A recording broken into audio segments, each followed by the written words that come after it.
Bonjour à toutes et à tous. Merci d'être là malgré les vacances. C'est aussi des vacances quelque part, je ne sais pas. Mais voilà, donc nous allons continuer avec notre cours sur les origines de la monarchie israélite. Et comme d'habitude, on a pris un tout petit peu de retard, mais ce n'est pas grave. Donc on est encore dans les histoires qui expliquent comment Saül devient le premier roi d'Israël. Donc vous vous souvenez qu'il y avait plusieurs récits. Le premier, c'est en fait une demande du peuple qui, en Samuel 8, voulait un roi. Et Samuel n'était pas très content. Il avait dit, mais donne-leur raison. Et puis il leur a expliqué tout ce qu'un roi va faire. Et ensuite, on avait vu, et nous sommes arrêtés dans ce récit-là, au chapitre 9 jusqu'à la moitié du chapitre 10, il y a ce sorte de conte de fées d'un garçon qui va chercher les ânesses de son père et au lieu des ânesses, il trouve la royauté. Et donc c'est là cette rencontre avec Saül où nous sommes arrêtés là. Si vous regardez cette image, qu'est-ce que vous constatez? Vous constatez il y a le Nahar, le jeune garçon qui s'éloigne et ça correspond en fait à ce qui est dit au 9-27, où Samuel dit à Saül, dit au serviteur de passer devant nous. Il passa devant, et toi arrête-toi maintenant que je te fasse entendre la parole de Dieu. Donc en fait l'idée c'est que c'est vraiment quelque chose de discret, sans témoin, et Samuel prit la fiole d'huile, la versa sur la tête de Saül et l'embrassa. Il dit, n'est-ce pas Yahvé qui t'a oint pour que tu sois chef de son héritage? Donc, vous vous souvenez, en fait, on utilise toujours Nagid et jamais Meler, roi, pour cette histoire. La Septante rajoute, et c'est toi qui sauveras de la main de ses ennemis et d'alentour, et tel sera le signe que Yahvé t'a oint comme chef sur son héritage. Donc ça, c'est seulement dans la Septante. Aujourd'hui, après m'avoir quitté, tu rencontreras 2 hommes près de la tombe de Rachel, à la frontière, de Benjamin à Selsa. Ils te diront, les ânesses que tu es allé chercher, elles sont retrouvées. Et maintenant, ton père a oublié l'affaire des ânesses et s'inquiète à votre sujet. Il se dit, que peux-je faire pour trouver mon fils? De là, allons plus loin, tu arriveras aux chênes de Tabor. Là viendront te trouver 3 hommes montant vers Dieu à Bethel, l'un portant 3 chevreaux, l'autre portant 3 pains, le troisième portant une outre de vin. Ils te salueront et te donneront 2 pains, tu les recevras de leurs mains. Ensuite, tu arriveras à Givéa de Dieu, où résident les préfets philistins. Là, quand tu entreras dans la ville, tu tomberas sur une bande de prophètes, descendant du haut de lieu, précédés des harpes, des tambourins, des flûtes et des lyres. Ils seront en état de transe prophétique. Alors fondra sur toi l'esprit de Yahvé, tu entreras en transe avec eux, et tu seras changé en un autre homme.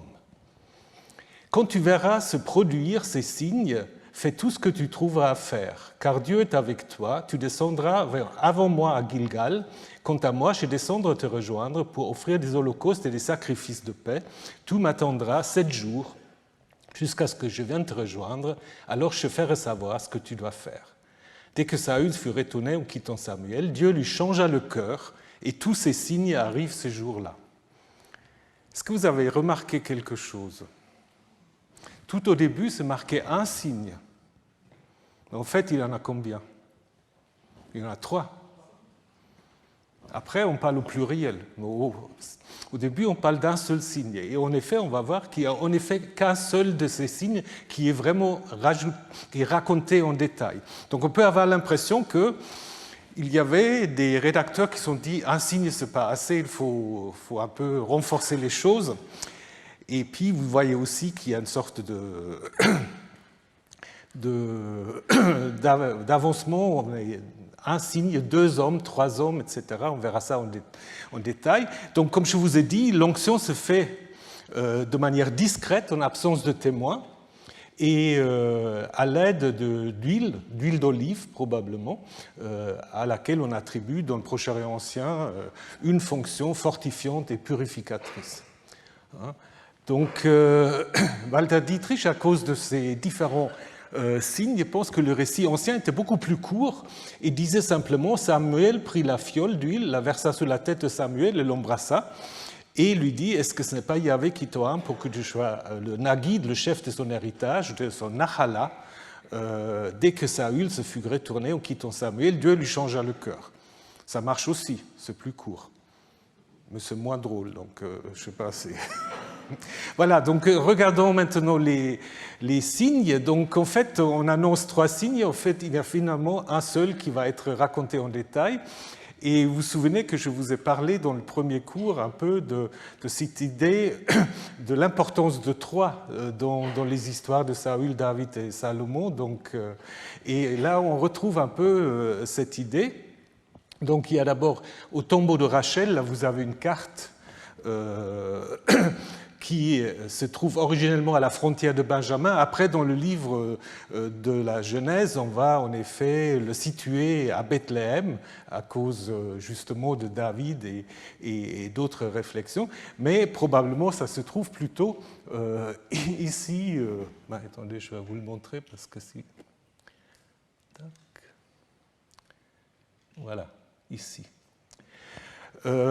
Ensuite, ces 2 hommes sont censés annoncer, mais ce qu'ils sait déjà en fait, que les ânesses ont été retrouvées. Bon, ça, c'est un signe encore assez banal. Après, au chêne de Tabor, qu'on ne connaît pas par ailleurs, donc cette localisation elle est purement hypothétique par Kyle McCarter, elle est proche de Bethel, et là, Saül va rencontrer 3 hommes, hein, donc 3 hommes, peut-être en effet les 3 fonctions, vous vous souvenez, 3 hommes en route vers le sanctuaire de Bethel, apportant des offrandes.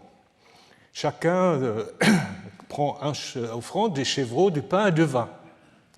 Donc ce sont sans doute des offrandes destinées au sanctuaire de Bethel, mais une partie de ces présents sera donnée à Saül. Donc peut-être, en effet, comme l'a suggéré Weizmann, c'est peut-être une sorte de symbole de l'acceptation de la légitimité du nouveau roi à recevoir des tribus. Mais tout ça, ce n'est pas raconté après, donc c'est juste annoncé, mais le narrateur ne nous le dit pas. Et ensuite... Donc, il y a cette rencontre avec des prophètes, dont je vais vous parler un peu plus en détail, à Givéa, Givéa Elohim, le Givéa de Dieu. Il y a plusieurs Givéa dans la Bible. Il y a le Givéa Elohim, le Givéa de Benjamin, le Givéa de Saül ou Givéa tout seul. Donc, ce n'est pas forcément toujours les mêmes endroits, parce que Givéa, c'est simplement la colline. Donc, il y a beaucoup de lieux qui peuvent s'appeler la colline dès qu'on est un peu en hauteur. Je ne sais pas comment nommer le lieu, on va dire Givéa. Comme Rama, c'est un peu pareil. Donc ici, il s'agit sans doute du Givéa de Saül, donc dans le territoire de Benjamin, normalement identifié à Tel el-Foul, donc le tel des haricots, très proche de la vieille ville de Jérusalem. Et c'était un des premiers sites qui a été fouillé quand on a commencé l'archéologie de la Palestine. Donc c'était un des premières fouilles. Donc du coup, c'était mal fait, disons mal fait, c'était fait avec les possibilités de l'époque, donc les stratigraphies ne sont pas forcément très très claires, mais on a des stratoccupations de l'âge de fer, et puis à l'époque hellénistique, on a une muraille de fortification assez importante. Aujourd'hui, vous voyez ça, c'est le roi de Jordanie qui, en 67, avait voulu construire une sorte de palais. Et puis après, les choses se sont passées autrement. Donc, il y a un peu de ruine de ce palais que vous pouvez regarder à Tel el-Foul. Donc, c'est une confrérie prophétique qui va se mettre en extase grâce à des instruments de musique. Ça vous rappelle quelque chose. Ça, c'est qu'on trouve dans le cycle d'Élisée. Et le mot Navi, prophète, signifie probablement à l'origine tomber en extase. Donc il y a un lien entre un prophète et quelqu'un qui tombe en extase. Et l'esprit va tomber sur Saül comme il va tomber sur Samson et sur David.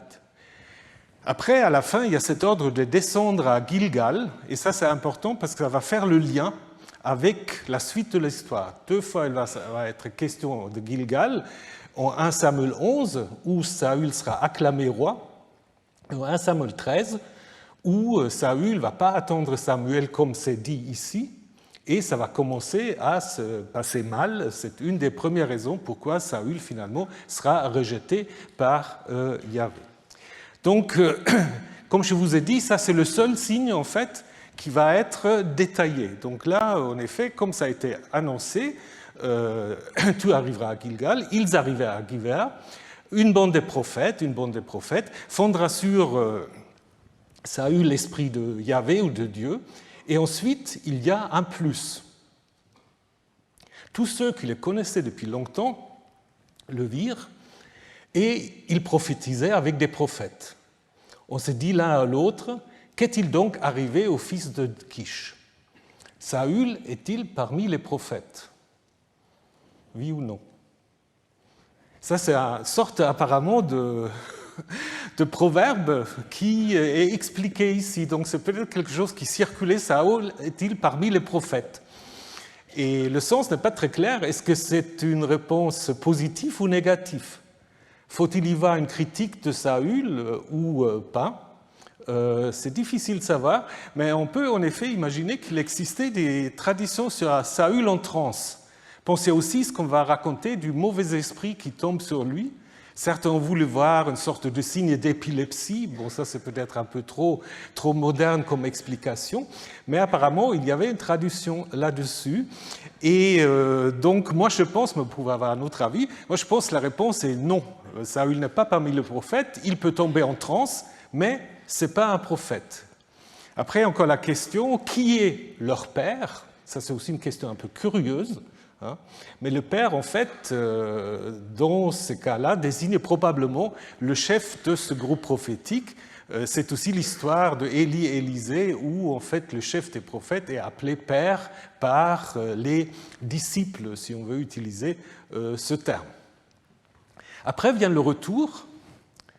Lorsqu'il eut terminé de prophétiser, il a quand même prophétisé, ou il est tombé en extase, parce que le mot hébreu peut être traduit de ces deux manières. Il arrive au haut lieu, probablement un sanctuaire qui est à l'entrée de la ville ou du village. Et après, c'est curieux, son oncle lui dit, à lui et à son serviteur, « Où êtes-vous allés » Il répondit, « À la recherche des ânesses, mais nous n'avons rien vu. » Et nous sommes allés chez Samuel. Donc les ânesses reviennent tout le temps, alors qu'ils devaient savoir entre-temps quand même qu'ils ont été retrouvés. L'oncle de Saül dit, « S'il te plaît, raconte-moi ce que vous a dit Samuel. » Et Saül dit à son oncle, « Il nous a bien raconté que les ânesses étaient retrouvées. » Mais au sujet de la royauté, il ne lui raconta pas. Et la Septante rajoute ce qu'avait dit Samuel. Alors ça, c'est intéressant. Pourquoi est-ce qu'il y a l'oncle et pas le père? Ouais, c'est bizarre. Alors parfois, si vous faites un peu dans la psychanalyse, peut se dire, il y a plusieurs histoires un peu comme ça dans la Bible. Je ne sais pas si vous vous souvenez, quand Abraham envoie son serviteur chercher une femme pour son fils Isaac. Au début de l'histoire, il est là, et quand le serviteur revient avec la fille, avec Rebecca, il n'est plus là. Il n'y a pas d'oncle, mais il n'y a personne, il n'y a que Isaac. Donc, parfois, on dit que c'est une sorte de passage d'une génération à une autre, c'est possible. Mais ce qui est quand même intéressant aussi, peut-être c'est une surinterprétation, l'oncle en hébreu s'appelle Dod. Dalet Vav Dalet. Et c'est la racine de quel nom? David, voilà. Donc il y a peut-être déjà une fine allusion que ça ne va pas si bien se passer pour Saül parce qu'il est déjà en face de quelqu'un qui porte le titre, ce n'est pas un nom propre ici, mais c'est lui qui sera le successeur de Saül. Peut-être c'est un peu trop interprété, mais je ne sais pas trop d'autres idées pourquoi tout d'un coup on a l'oncle et pas le père. Et ça, c'est le seul endroit où on va parler de la royauté, Mamloucha. Jusqu'à maintenant, il était toujours installé comme d'un guide, comme chef, comme désigné. Et là, tout d'un coup, Mamloucha, mais il ne dit rien. Donc ça reste, en fait, dans la tête des narrateurs, ça reste encore secret. Et il y a d'autres histoires qui vont suivre, qui vont expliquer justement pourquoi Saül finalement devient roi. Donc ça veut dire qu'on a retravaillé, c'est sans toute une histoire qui à l'origine est une histoire racontée de manière indépendante, une tradition orale sans doute, qui ne connaissait pas les autres histoires dont je vais vous parler maintenant, hein. Et donc, du coup, à la fin, on se dit, mais il n'y a pas de souci, parce qu'en fait, dans cette histoire-là, personne ne sait qu'il est consacré roi. Le petit Nahar, là, il a dû s'éloigner, et puis à l'oncle, il n'a rien dit. Hein. Donc c'est que Saül et Samuel qui savent dans cette histoire. Hein. Et donc vient une autre histoire. Comment Saül devient roi? Parce qu'il y en a deux autres encore. Saül devient roi par tirage au sort. Et je vous lis cette deuxième histoire. Samuel convoqua le peuple auprès de Yahvé à Mitzpah. Il dit aux fils d'Israël, ainsi parle Yahvé, le Dieu d'Israël, c'est moi qui ai fait monter Israël d'Égypte et qui vous a délivré de la main de l'Égypte. Et la Septante complète de Pharaon, roi d'Égypte. Le Syriaque va dire des Philistins et de tous les royaumes qui vous ont opprimés. Et vous, aujourd'hui, vous avez rejeté votre Dieu, lui qui vous a sauvé de tous vos malheurs et de toutes vos détresses, et vous lui avez dit, tu nous donneras un roi. Maintenant, présentez-vous devant Yahvé par tribu et par clan. Est-ce que, pour ceux qui se souviennent un peu de ce qu'on a entendu, ça vous rappelle quelque chose? Vous avez rejeté Yahvé qui vous a fait sortir du pays d'Égypte. C'était déjà, en fait, en 1 Samuel 8, hein, dans la première histoire, quand le peuple est venu aller voir Samuel, et Samuel avait dit la même chose. Donc, c'est probablement le même rédacteur, qu'on appelle le deutéronomiste, qui insiste avec ce vocabulaire sur l'idée que rejeter, au fait, prendre un roi, c'est rejeter la royauté de Yahvé. Samuel fait approcher toutes les tribus d'Israël. La tribu de Benjamin fait désigner. Il fait approcher par la tribu de Benjamin par clan. Le clan de Matri fut désigné. Alors la Septante rajoute, on fit approcher le clan de Matri par homme, puis Saül, fils de Kish, fut désigné. On le chercha, on ne le trouva pas. On demanda encore à Yahvé, quelqu'un d'autre est-il venu ici? Ou la Septante, est-ce que l'homme est venu ici? Et Yahvé dit, le voici caché près des bagages. On courut le chercher, il se présenta au milieu du peuple, il dépassa tout le peuple de la tête et des épaules. Samuel dit à tout le peuple, avez-vous vu celui qui a choisi Yahvé? Il n'a pas son pareil dans tout le peuple fit une ovation en criant, vive le roi. Là, il y a le roi, Chai HaMelech. Samuel exposa au peuple le droit de la royauté, il l'écriva dans le livre, le Sefer, et le déposa devant Yahvé. Puis Samuel renvoya tout le peuple, chacun chez soi. Saül aussi s'en alla chez lui, à Gibéa, partir avec lui les vaillants dont Dieu avait touché le cœur. Mais il y avait aussi les fils de Bélial, des Vauriens, qui dirent « Comment c'est lui peut-il nous sauver ?» Ils le méprisèrent et il ne portait pas de présent. Mais lui, il resta silencieux. Ça manque dans la Septante, mais la Septante dit, pour introduire l'histoire suivante, « Et il arriva un mois après ». Mais là, on peut très bien expliquer ce qui se passait. Pour les hébraïsants, petit moment pour les hébraïsants, parce que silencieux, c'est ça, Harash, et un mois, c'est Hadash. Vous voyez, le R et le Dalet, ça peut se confondre, et ça peut expliquer en effet la différence dans les manuscrits grecs et les manuscrits hébreux.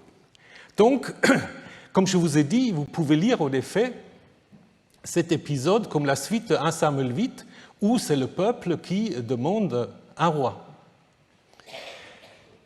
C'est probablement la suite de cette histoire. Et donc la scène, c'est à Mitzpah, avec ce discours dont nous avons déjà parlé, et le choix se fait en effet par tirage au sort. Ça peut-être vous vous souvenez aussi, comme dans l'histoire de Josué, où quelqu'un avait Akan qui avait caché le butin, il était aussi désigné par tirage au sort. Donc ça, c'est apparemment une manière de s'enquérir de la volonté divine par une sorte de divination qui autrement n'est pas toujours très bien vue dans les textes bibliques. Alors, on nous dit aussi que Saül s'est caché. En même temps, on dit qu'on ne peut pas se cacher parce qu'il est de grande taille. Vous vous souvenez, c'est un autre moment qu'on avait déjà en fait préparé dans l'histoire en 1 Samuel 9. Donc, cette grande taille de Saül, évidemment, va aussi contraster ou déjà introduire un contraste avec David, dont on va dire qu'il est le plus petit des fils de Jessé. Ce n'est pas forcément de taille, mais c'est quand même Katan, et on a déjà un peu cette opposition. Alors, il est dit que Samuel va mettre par écrit le Mishpat HaMelucha, le droit de la royauté. Donc vous vous souvenez que Samuel, en roi vite, il avait dit, voilà, je vais vous dire le droit du roi. Le roi qui peut prendre n'importe qui peut utiliser les gens pour des corvées, les femmes pour servir dans le harem, etc. Et donc là, maintenant, on va insister sur le fait que c'est mis par écrit. Donc Samuel, c'est la première et la dernière fois que Samuel va écrire. C'est intéressant, peut-être on va le mettre un peu en parallèle avec Moïse. Il n'y a pas trop de gens qui écrivent dans les histoires anciennes, là. Et donc c'est probablement cette idée comme Moïse, comme Josué aussi en Josué 24, donc écrire un rouleau et le déposer devant Yahvé. Déposer devant Yahvé veut sans doute dire de le placer dans un sanctuaire. Saül va rentrer avec ses partisans, puisqu'il y a une autre histoire encore qui explique pourquoi Saül devient roi. Donc il faut qu'il rentre chez lui. Alors après, il y a ceux qui critiquent la royauté. Bélial, on traduit souvent par des vauriens. Après, Bélial est devenu un démon. Déjà dans les textes de Qumran, le fils de Bélial, c'est le fils du démon, le fils du diable. Mais à l'origine, c'est simplement des gens qui sont des vauriens. Donc ici, ce qui est intéressant, c'est que la critique de la royauté est condamnée en désignant les opposants de cette manière. Et gardez ça en tête parce qu'on va le retrouver dans le récit qui va suivre, qui se trouve en 1 Samuel 11.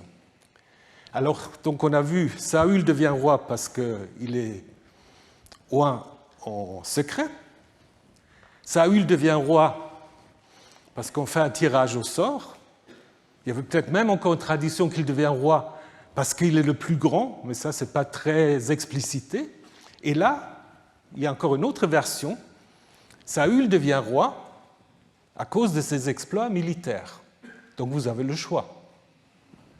Alors, ça, c'est une histoire intéressante parce que, en effet, ce que vous pouvez observer, c'est que l'entrée en matière dans les textes hébreux est très brève, et dans les textes massorétiques, pardon, et à Qumran, vous avez un fragment dont je vous ai déjà parlé, intéressant, du livre de Samuel, qui a toute une introduction qu'on ne trouve pas dans le texte massorétique. Donc il est possible que le texte massorétique n'a pas été transmis de la bonne manière, ou alors que d'autres ont pensé qu'il fallait mieux expliquer. Donc dans 4Q Samuel, et pas dans le texte que vous avez dans vos Bibles, ça commence comme ça.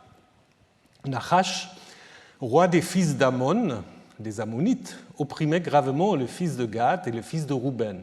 Il leur creva à tous l'œil droit et semait panique et terreur sur Israël. Donc tout ce qui est entre parenthèses, c'est ajouté parce que en fait, le fragment est dans un très mauvais état, donc on n'a pas l'entièreté. Mais donc tout ce que vous avez en parenthèse, c'est une reconstruction. Il ne restait pas un homme chez les fils d'Israël qui était au-delà du Jourdain, à qui Nahash, roi des fils d'Ammon, n'avait pas crevé l'œil droit.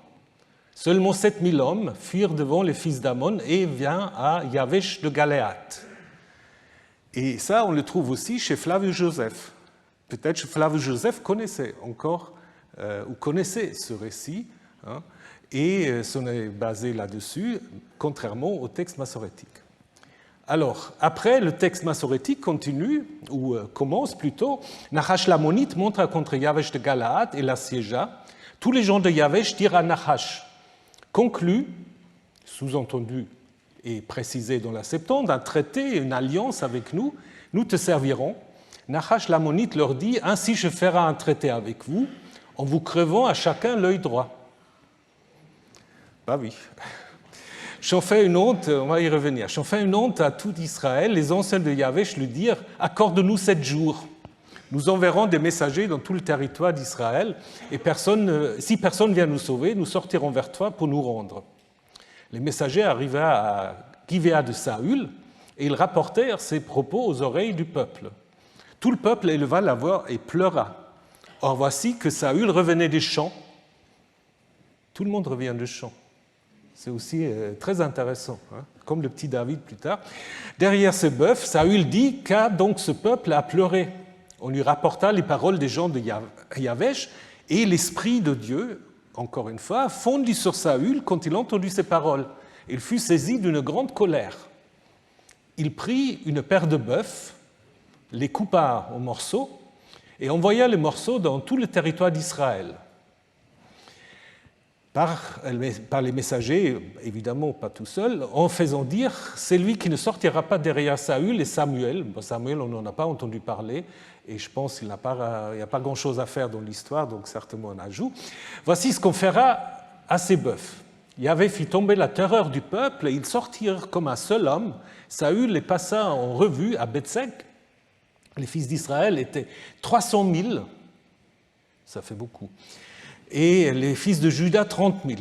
On dit aux messagers qui étaient venus, vous parlerez ainsi aux gens de Yavesh de Gilead, demain un salut arrivera pour vous lorsque le soleil va être chaud, donc à midi. Les messagers vinrent informer les gens de Yavesh, ils furent dans la joie, et les gens de Yavesh dirent à Nahash, précise la Septante, demain nous sortirons vers vous et vous nous traiterez à votre guise. Or le lendemain, Saül disposa le peuple en 3 sections. Ils pénétrèrent le camp à la veille du matin et ils frappèrent les Ammonites jusqu'à la chaleur du jour. Ceux qui restèrent se dispersèrent, il ne resta pas 2 ensemble. Voilà. Alors, qu'est-ce qu'on peut dire? On peut dire qu'il y a en effet plusieurs villes qui jouent un rôle important. Donc du coup, on va aller du sud au nord ou du nord au sud.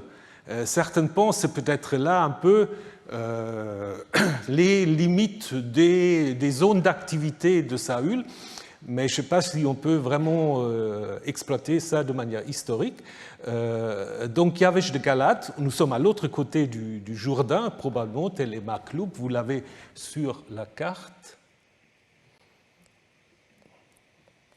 Voilà, ici.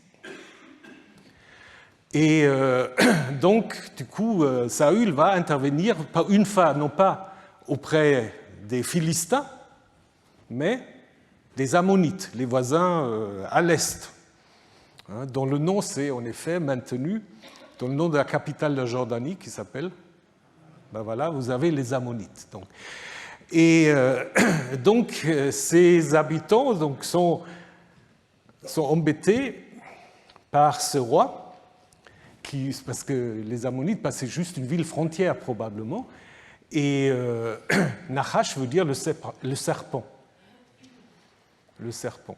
Alors, est-ce que c'est un nom inventé ou historique? On n'a pas d'autres attestations, sauf une autre fois où il apparaît comme allié de David. Est-ce que c'est le même Nahash ou est-ce que c'est aussi parce qu'on ne savait pas quel nom donner? Mais peu importe. Donc, les habitants veulent en effet d'abord devenir les vassaux de ce roi, et qui leur dit, si vous devenez mes vassaux, je vais vous crever l'œil.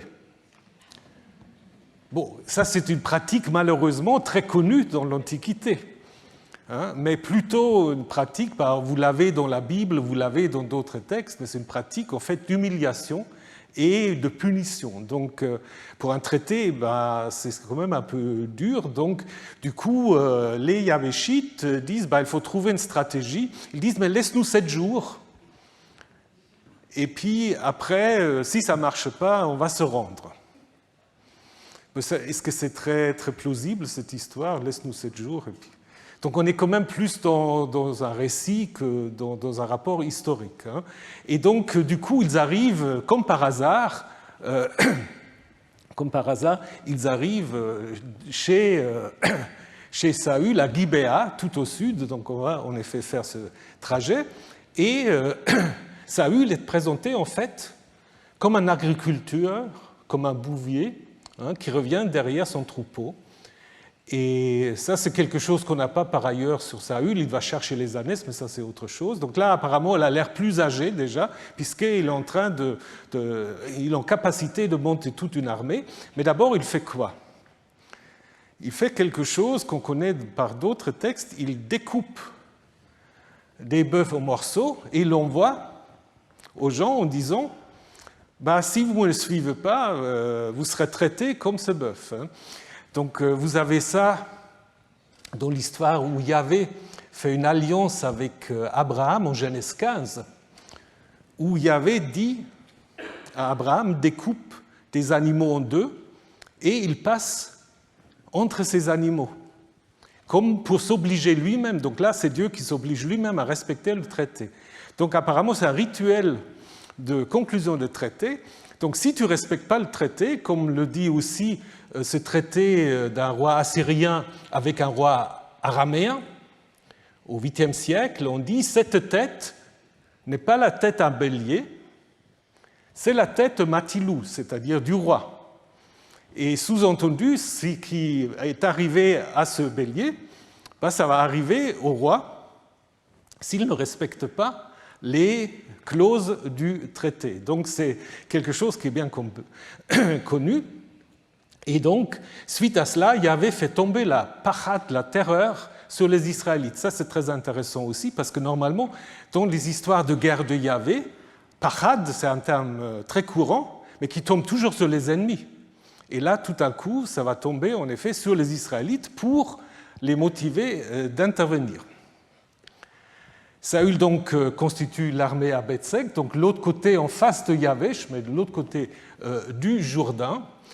Aujourd'hui, c'est Khirbet Iptzik, donc vous avez encore le nom, avec des chiffres évidemment totalement exagérés. 300 000 hommes pour l'armée, puis c'est juste une partie de la population, 300 000 pour Israël et 30 pour Juda. On est déjà dans l'idée d'un Royaume-Uni, avec l'idée qu'Israël fait 10 fois Juda, mais c'est des chiffres certainement exagérés. Et peut-être à l'origine, il n'y avait pas de chiffres du tout dans ce récit. Après, la victoire est relatée d'une manière très brève. L'armée de Saül, en 3 colonnes, va entrer dans le camp ammonite le matin et les Ammonites sont vaincus. Et ensuite va se suivre le couronnement de Saül à Gilgal. Le peuple dit à Samuel, quels sont ceux qui disaient « Saül régnerait-il sur nous? Livre-nous ces hommes pour que nous les mettions à mort. » Saül dit, dans la Septante, ce n'est pas Saül, c'est Samuel qui dit. Ce n'est pas tout à fait la même chose. Saül ou Samuel dit, on ne mettra personne à mort en ce jour, car aujourd'hui, Yahvé a réalisé un salut en Israël. Samuel dit au peuple, et c'est probablement pour ça que la Septante a rajouté Samuel au lieu de Saül, Samuel dit au peuple, venons, allons à Gilgal, nous allons y renouveler la royauté. Donc maintenant, on parle de renouvellement de la royauté, puisqu'on avait déjà l'histoire précédente où il était acclamé roi suite au tirage à sort. Donc maintenant, il faut renouveler la royauté, parce qu'on ne peut pas le refaire une autre fois roi, il est déjà roi, donc sous-entendu au niveau des rédacteurs. Donc le lien avec le chapitre précédent, ou avec l'histoire précédente, est fait par cette idée des vauriens, qui n'avait pas trop de sens dans l'autre histoire, là, qui disent il ne sert à rien, ce roi. Et puis ceux qui sont les partisans de Saül vont dire il faut les mettre à mort, ces vauriens. Et là, de manière magnanime, on va dire non, on ne va pas les mettre à mort. Donc le roi peut aussi, évidemment, faire une amnistie. Donc le récit ancien donc, introduit, comme je vous ai déjà dit, en fait, des mouvements géographiques du nord au sud, du sud au nord. Et comme je vous ai dit, Dietrich suggère que c'est les zones d'influence de Saül historique, mais il faut rester prudent par rapport à cette idée. Juste quelques mots sur Gilgal. Gilgal qui joue un rôle important déjà pour ceux qui ont suivi le cours sur Josué. Il joue un rôle très important. Une fois qu'ils ont traversé le Jourdain, ils sont arrivés à Gilgal, donc probablement juste à côté du Jourdain. Et Gilgal, ça veut dire en effet le cercle. Le cercle, et en Josué, un cercle de pierres là, qui sont en effet installés. C'est sans doute un sanctuaire, mais il est possible aussi qu'il y a plusieurs Gilgal, puisque c'est un peu comme Givéa, comme Rama, c'est pas très bien. Mais dans les textes prophétiques, Gilgal n'est pas très bien vu. Osée dit « N'allez pas à Gilgal, ne montez pas à Beth Aven », c'est un mot péjoratif pour Bethel, prononcez pas le sermon, Yahvé est vivant. Et Amos dit la même chose, ne cherchez pas Bethel, n'allez pas à Gilgal.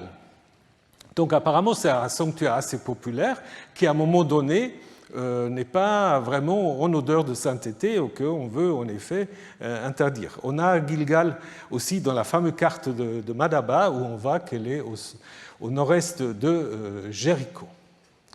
Et l'histoire de Saül, disons l'histoire de l'accession de Saül se termine sans Saül avec 1 Samuel 12 où on va en effet faire disparaître petit à petit Samuel. C'est une sorte de conclusion des rédacteurs deutéronomistes des histoires sur l'origine de la monarchie qui fait en fait le complément avec 1 Samuel 8. Donc vous relisez ça. C'est une sorte de conclusion et qui prépare en fait le passage de Samuel vers Saül dans les chapitres suivants. Donc Samuel d'abord dit « moi je n'ai rien à me reprocher », ce qu'on appelle déclaration d'innocence. Donc les gens, comme les Égyptiens aussi, quand ils arrivent à la fin du parcours, ils disent est-ce que j'ai quelque chose à me reprocher? Et Samuel est très sûr, non, moi rien. J'ai toujours tout bon fait. Alors c'est bien, peu peuvent dire ça, mais Samuel le dit. Donc, et il dit que Samuel n'a oppressé personne, ne s'est pas enrichi de bien d'autrui, donc tout ce qui pourrait en effet arriver au roi. Donc il récapitule l'histoire. Ça c'est intéressant aussi pour ceux qui s'intéressent au livre de Juges parce que il va énumérer un certain nombre de juges. Et parmi ces juges, il parle de Yerub-Baal. Ça, c'est un autre nom pour Gédéon. Jephthé, on le connaît aussi. Il parle de lui-même, Samuel, considéré comme un juge. Et après, il parle d'un dénommé Bédan. On ne le trouve pas du tout dans le livre de Juges. Donc, si quelqu'un cherche un travail à faire sur le livre de Juges, expliquez l'origine de ce Bédan. Moi, je n'ai aucune idée, je ne sais pas d'où il vient. Mais apparemment, il y a une autre tradition où quelqu'un avait quelque chose en tête, on ne sait pas. On ne sait pas qu'est-ce que c'est ce fameux Bédan. Il n'arrive pas dans le livre de Juges. Bon, voilà.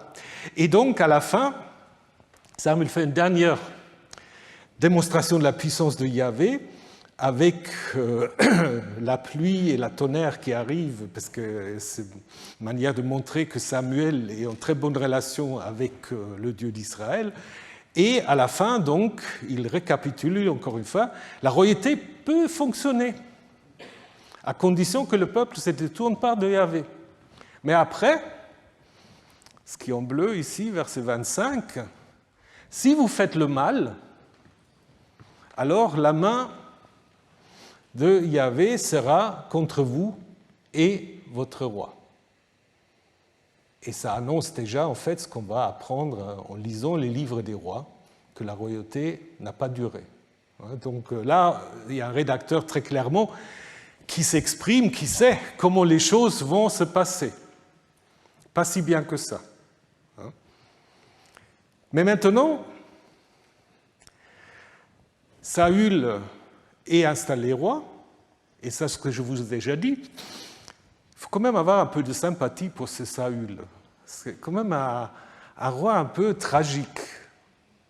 Il est à peine installé roi que Yahvé va déjà le rejeter. Et quand on regarde, en fait, ce qu'il avait fait avec nos critères éthiques d'aujourd'hui, je vais vous donner les exemples maintenant, on sera peut-être plus du côté de Saül que du côté de Yahvé. Mais ça n'engage que moi. Donc voilà. Donc, est-ce que Saül est un roi maudit? Et c'est dans les chapitres 13-14 d'abord, et puis dans le chapitre 15, qu'on va en effet raconter comment lui et son fils Jonathan, je parlerai ensuite de David et Jonathan, mais ça c'est une autre histoire encore,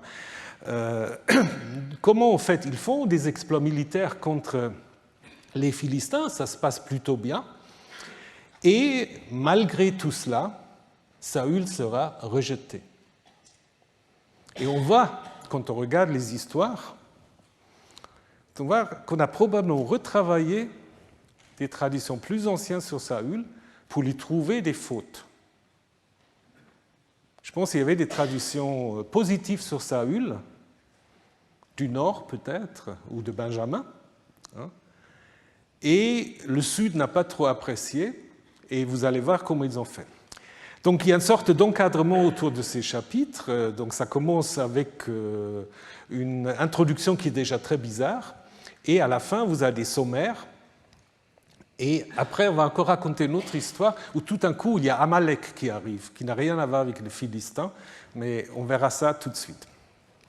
Donc l'introduction du règne de Saül est déjà très bizarre, parce que si vous suivez le texte massorétique, Saül avait 1 an quand il devient roi.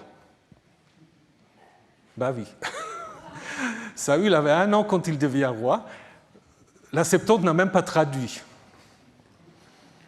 Donc ils n'ont rien compris. Et il régna 2 ans sur Israël. Donc il aura dû mourir à 3 ans. Donc vous voyez, il y a quelque chose qui ne va pas là. Il y a quelque chose qui ne va pas. Donc la Septante, comme je vous dis, ne traduit pas.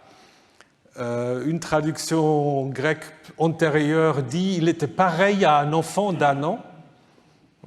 C'est une manière de faire. Et puis le syriaque et le commentateur juif Rashi, ils disent « quand il a régné 1 an », il règne encore 2 autres ans. Donc on voit qu'on n'est pas très, très au clair avec cet 1 an. Donc il y a quelque chose qui ne va pas. Et après les 2 ans, c'est bizarre aussi, parce que tout ce qu'on raconte sur Saül et David, ça se passe quand même sur plusieurs années. Et donc c'est pour cela, Flavius Joseph, il a 40 ans, ce qu'on trouve aussi dans le Nouveau Testament, dans les Actes. Mais 40 ans, vous vous souvenez? Qui régnait 40 ans? David régnait 40 ans. Salomon régnait 40 ans. C'est quand on ne sait pas, on met 40 ans. Donc c'est aussi un peu une sorte de pis-aller, on ne sait pas. Et donc, on va dire, voilà, 40 ans. Après, même Flavius Joseph n'était pas tout à fait au clair, parce que dans un autre texte des Antiquités, il va dire 20 ans. Et souvent, les commentateurs modernes, ils pensent aussi qu'au lieu de 2, il faudrait mettre 20 ou 22. Donc, petite excursion hébraïque, parce qu'en effet, pour 2 ans, on aura plutôt attendu un duel, Shnatayim, et là, on a en effet Shte Shanim. Donc peut-être c'était 42, 22, difficile à savoir. Mais ce qu'on a ici, à mon avis, c'est très clairement ce qu'on va aussi en égyptologie. Donc le premier séminaire, on nous a parlé de la damnatio memoriae, où en effet, on a modifié des traditions sur des rois qu'on trouvait plus tellement cachers. Donc il fallait changer quelque chose. Donc je pense qu'on a en effet là retravaillé un texte plus ancien qui avait d'autres indications et on voulait se moquer un peu de Saül. Il a 1 an, il règne 2 ans. Donc c'est clair que c'est révisé pour en effet se moquer d'une certaine manière de Saül. Alors regardons les histoires qui sont introduites. Là les choses sont très différentes. On va trouver des toponymes que vous connaissez maintenant, Givea, Geva, Beth Aven, nom péjoratif pour Bethel, un sanctuaire important qu'à un moment on n'aime plus. On va l'appeler la maison de la méchanceté ou de la vanité. Et Michmas, qui est appelé pour la première fois ici, qui arrive pour la première fois. Et donc c'est le village aujourd'hui arabe de Michmas qui préserve le nom de la ville ancienne. Qui, en effet, et ça c'est un problème, au niveau archéologique, il n'y a que des traces d'occupation de l'époque hellénistique. Alors, est-ce qu'il faut situer toutes les histoires de Saül à l'époque hellénistique? Certains seront peut-être tentés, et j'en connais quelques-uns dans cette salle, mais je pense qu'il faut être quand même prudent. Il peut y avoir aussi une sorte de réinterprétation du lieu, puisqu'on voit que dans les Maccabées, Michmas joue un rôle assez important. Et ce n'est peut-être pas forcément ces trous-là, mais l'important, c'est qu'il se trouve dans cette wadi qui est en effet une sorte de route de communication et qui permet en effet de surveiller cette route. Donc, on apprend que Jonathan frappe le préfet, probablement c'est comme ça qu'il faut traduire Netziv, d'autres traduisent une garnison mais une garnison comme on peut frapper une garnison avec une seule personne, c'est peut-être plutôt le préfet. Et Saül fait sonner du corps dans tout le pays en disant que les Hébreux l'entendent. Ça, c'est très intéressant aussi parce qu'on va parfois trouver dans l'histoire de Samuel le terme de Ivrim, des Hébreux. Et on ne le trouve pas souvent dans la Bible, on le trouve dans Samuel et aussi dans l'histoire de l'Exode et de Joseph. Et certains pensent qu'il y a encore un lien avec les fameux Apirou dont je vous ai parlé dans d'autres circonstances, mais on ne va pas ouvrir ce dossier. De toute façon, je suis déjà trop en retard. Donc, ce qui est intéressant ici, c'est la première apparition de Jonathan. Et curieusement, nous savons, c'est son fils. Mais c'est la première fois qu'il apparaît, et il n'est pas présenté comme fils de Saül. Est-ce qu'ils l'ont oublié parce qu'après, ils vont le faire, mais c'est quand même un peu curieux. Et donc, du coup, les Philistins sont fâchés qu'on a massacré leur préfet, et voilà, ils se mettent donc en position à Michmas avec une armée impressionnante, et les Israélites vont se cacher ou s'enfuir. Et donc là, en effet, on va insérer un passage où on présente une première faute de Saül. Et vous vous souvenez ce que je vous ai dit tout à l'heure, à la fin du chapitre 10, là, ou 9 plutôt, quand Samuel avait oint Saül, il dit « Tu m'attends à Gilgal, 7 jours j'arrive ». Mais il n'est pas très à l'heure, Samuel, donc Saül est là, il attend, Samuel n'arrive pas. Qu'est-ce que vous aurez fait? Il dit, il faut quand même faire un sacrifice, on a quand même remporté une victoire contre les Philistins. Il s'est dit, bon, tant pis, Samuel n'est pas là, faisons le sacrifice. C'est ce qui est marqué là, donc tu m'attendras, mais il ne l'attend pas. Et du coup, juste à ce moment-là, Samuel arrive. Et il est très fâché. Il dit, maintenant ta royauté ne subsistera pas. Yahvé s'est cherché un homme selon son cœur, et Yahvé l'a établi Naguide, chef de son peuple, puisque tu n'as pas regardé ce que t'avait ordonné Yahvé. Donc, qu'est-ce qu'est la faute de Saül? Il n'a pas attendu Samuel. Et c'est pour cela, Samuel, tout de suite, lui explique que c'est fichu. C'est quand même un peu dur, non? Après, ça va continuer, vous verrez, c'est encore pire. Et après, on a une sorte de... dont le récit se poursuit, c'est-à-dire ça, c'est certainement une insertion, le récit se poursuit, mais on a une autre notice un peu curieuse sur une sorte de monopole de fer des Philistins. On ne trouve pas de forgeron dans tout Israël, car les Philistins avaient dit que les Hébreux ne fabriquent ni épée ni lance. Chaque homme en Israël descendit donc chez les Philistins pour aiguiser sa pioche, son soc de charrue, sa hache et sa bêche. Le prix était d'un pim pour les bêches et pour les socs de charrue, d'un tiers de cycle pour affûter les haches et redresser les aiguilles. Alors ça n'a rien à voir avec l'histoire. Est-ce que ça veut dire qu'il y a une sorte de mémoire que les Philistins étaient plus avancés en technologie? C'est possible. On trouve quelque chose de similaire chez Tacite. Tacite qui nous raconte qu'un dirigeant étrusque nommé Porséna aurait imposé aux Romains une utilisation limitée du fer, donc pour qu'ils ne fassent pas des armes, mais seulement pour l'agriculture. Alors on a peut-être une idée ici similaire. Alors ce fameux pim, on n'a jamais su ce que c'est, jusqu'à ce qu'on a trouvé des pierres qui portent cette inscription païm probablement. Donc vous avez une de ces pierres, là vous avez le P, le iode et le mème.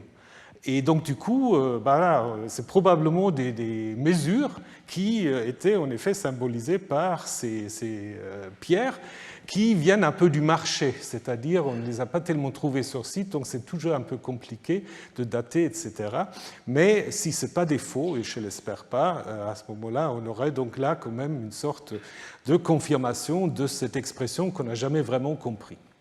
Donc, l'histoire va continuer avec une victoire de Jonathan sur des Philistins, donc des exploits. Et là, on va arriver en fait à un deuxième problème auparavant, je vais vous dire que cette histoire des exploits, donc là vous avez les cartes, vous voyez comment ça se passe, Michmash et de l'autre côté le camp israélite à Geba. Cette histoire est en effet entourée ou encadrée par la mention d'un dénommé Ahia, un frère de Ichabod. Alors ceux qui connaissent la Bible, Ichabod, vous vous souvenez, là on fait un lien avec l'histoire de l'arche. Parce que quand l'histoire, ça on en a parlé il y a quelques années, quand l'arche a été volée ou capturée par les Philistins, il y avait une dynastie sacerdotale à Silo qui était en charge de l'arche et qui, en effet, meurt tout. Le grand-père Élie, c'est le prêtre, il est tellement choqué que l'arche est capturée qu'il tombe de sa chaise, il est mort. Les deux fils meurent dans la guerre et donc il y a un de ses fils qui a un bébé qui va naître à ce moment-là, mais qui meurt également. Et donc on a l'impression, en lisant l'histoire de l'arche, que cette dynastie des prêtres de Élie, elle est terminée. Et là, tout à coup, on apprend qu'il y a un Ahia de Silo qui a affaire au début avec le éphod, un instrument probablement de divination, de cléromancie, donc divination par les sorts. Et tout à la fin, donc l'histoire est que Jonathan, sans parler à son père, il va se mettre à battre avec son écuyer. C'est un courageux là, qui va battre tout seul les Philistins. Et son père ne sait pas ce qui se passe. Et donc, à la fin, il dit, pour se passer, pour voir qu'est-ce que Jonathan a fait, il dit à Ahia, fais approcher l'arche Aaron de Dieu. Il avait en effet ce jour-là l'arche de Dieu et les fils d'Israël. Donc une fois on a le éphod avec ce Ahia, et à la fin on a l'arche. Est-ce que c'est logique? Bon, là aussi, si vous regardez Aaron et éphod, ça peut se confondre. D'ailleurs, la Septante utilise deux fois éphod. Et déjà le Talmud dit, en fait, l'arche ne s'est-elle pas trouvée à Kiriath-Yearim? C'est là, en effet, qu'elle est arrivée au début du chapitre 7. Pourquoi elle est là maintenant? Que répondent à cela les autres sages? Saül a seulement voulu qu'on approchât l'arche contenant les vêtements sacrés, donc le éphod, pour consulter l'oracle. Donc déjà, les rabbins, ils essayent en fait d'harmoniser éphod et Aaron. Et il est possible, en effet, qu'à l'origine, il n'y avait que éphod, ou, pour aussi imaginer, qu'il n'y avait que l'arche. Mais dans ce cas-là, qu'est-ce qu'il faut postuler? À ce moment-là, il faudrait se dire que, en fait, Saül a fait chercher l'arche de Kiriath-Yearim, mais ce n'est pas raconté. Donc je pense que c'est quand même plus logique qu'on parle de éphod, et quelqu'un avait ensuite pensé à l'arche qui se trouve à Kiriath-Yearim. Alors donc, Jonathan va en effet battre les Philistins, qui sont appelés les incirconcis. Ça, c'est un terme qu'on trouve plusieurs fois dans le livre de Samuel pour désigner les Philistins, les incirconcis. Et c'est apparemment quelque chose qui sert de marqueur distinctif. Parce qu'on a l'impression que les populations sémitiques du Levant, ils sont circoncis. D'ailleurs, il y a un texte de Jérémie qui raconte ça. Donc d'avoir les personnes qui ne sont pas circoncis, c'est quelque chose qui les distingue. Et c'est dit de manière un peu ici péjorative. Alors après, ça va tourner, quand les Grecs arrivent, il va les personnes circoncis, donc après on va se refaire les prépuces, mais ça c'est une autre histoire. Et ici, en fait, on a cette idée que les Philistins, c'est les autres. Et les autres, voilà, ils ne pratiquent pas la circoncision. Donc on apprend également que les Hébreux qui avaient été d'abord au service des Philistins, et qui étaient montés au camp avec tous autour, se mirent eux aussi du côté d'Israël avec Saül et Jonathan. Donc ça c'est intéressant, parce que qu'est-ce que ça nous dit? Il y avait des Hébreux, des Israélites, qui en effet étaient actifs dans l'armée des Philistins. travaillaient peut-être comme mercenaires, et puis quand ils ont vu que le vent tourne, peut-être du coup ils ont changé d'affectation. Et donc, vite, les deux fautes dont il est question, et là vous allez voir de nouveau, on a du mal quand même un peu à comprendre. Donc, Saül, en fait, et ça c'est quelque chose qu'on trouve dans les récits de guerre, personne ne va manger avant la victoire contre les Philistins. Jonathan, qui n'était pas là, il a mangé du miel. Il a trouvé du miel, c'était pas trop mal, donc il a mangé du miel. Mais il ne savait pas cet interdit de Saül. Mais il est informé de l'interdit, et du coup, il va critiquer ouvertement son père en disant « Mon père a fait le malheur dans le pays ». Après, il faut relire toute l'histoire, donc il y a quelque chose qui ne va pas, Saül ne reçoit pas des réponses divines, Dieu ne lui parle pas, ça va être aussi un leitmotiv plus tard. Et donc, il va soupçonner un péché, de nouveau, il fait une divination, et le sort tombe sur Jonathan.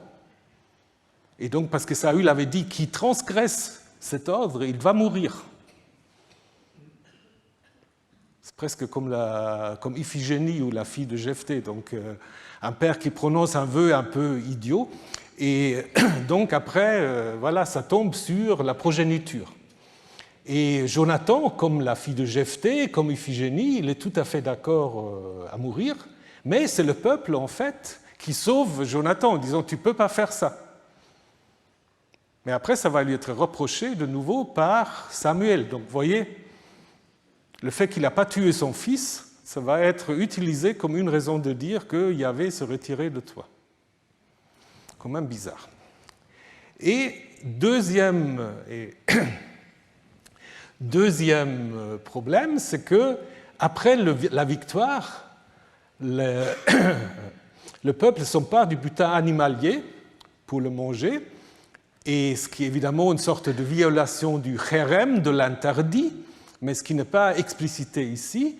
Et puis on dit à Saül, on rapporta à Saül, le peuple est en train de pécher contre Yahvé en mangeant au-dessus du sang. En mangeant au-dessus du sang. La Septante et souvent la tradition rabbinique a compris qu'ils mangent la viande avec le sang. Mais le texte hébreu dit au-dessus du sang, c'est peut-être plutôt une sorte de sacrifice de sang pour des forces chtoniennes. Donc on ouvre une sorte de trou, on fait couler le sang vers les esprits des enfers. Et donc du coup, Saül fait rouler une pierre à l'emplacement de ce sacrifice, construit un autel pour Yahvé, sur lequel le peuple est appelé à offrir ses sacrifices. Donc là, il n'y a pas de reproche direct qui est fait à Saül, mais qui sera utilisé ensuite pour lui dire tu n'as pas obéi aux lois divines. Et donc on a l'impression que tout ça va se terminer à la fin du chapitre 14, une sorte de passage de conclusion où on présente Saül avec sa famille, ses fils, sa femme, il y avait une seule, et donc aussi son père, etc. Donc on a l'impression en effet que là, si vous lisez ça, il n'y a rien de négatif sur Saül. Rien de négatif. C'est un passage de conclusion peut-être pour insérer Saül dans le système des rois. Et puis le fait qu'on parle au verset 48 de Amalek, ça c'est quelque chose qui prépare l'histoire suivante, où là ça va se passer de nouveau très très mal pour Saül, parce que, mais nous verrons ça la semaine prochaine, c'est la bataille de Saül contre Amalek. Et qu'est-ce qu'il ne fait pas, Saül? Il ne tue pas Amalek. Et ça va être fatal pour lui. Et on va passer à David, à la semaine prochaine. Et donc, je vous dis juste deux choses. On aura maintenant notre séminaire avec Laura Battini, si elle est là, on espère qu'elle est là. donc qui va nous parler de la contestation du pouvoir dans le Proche-Orient ancien, du pouvoir royal, donc vous allez voir ça. Et donc je vous rappelle que moi je ne ferai pas cours la semaine prochaine, ce sera en 2 semaines. Par contre, le mercredi, vous aurez le professeur Marcus Sauer, ici présent déjà, pour déjà s'habituer un peu au style Collège de France, qui va vous faire un cours sur l'Ecclésiaste. Donc ça, c'est un cours que je ne ferai jamais, donc il faut profiter que vous avez quelqu'un qui fait ça. Donc voilà, bonne semaine, et puis donc, nous, on se revoit pour le cours en 2 semaines, mais maintenant, il y a le séminaire.